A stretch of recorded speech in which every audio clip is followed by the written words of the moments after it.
We R making pav bhaji. आज आहे माझ्या पप्पांचा बर्थडे, सो त्यानिमित्त स्पेशल आम्ही बनवतोय आता पावभाजी. आणि मी ब्लिंकिटवरनं सगळं सामान ऑर्डर करून घेतलंय आता. आणि जळगावमध्ये पण ब्लिंकिट चालू झालंय हे मला माहीतच नव्हतं.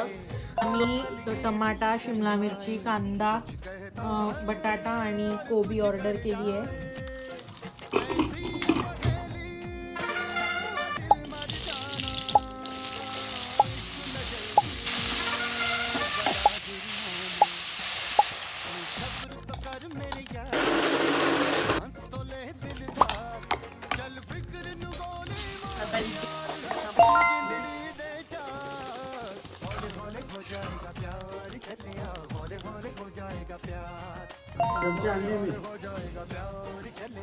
एक नंबर झाली भाजी, एक नंबर.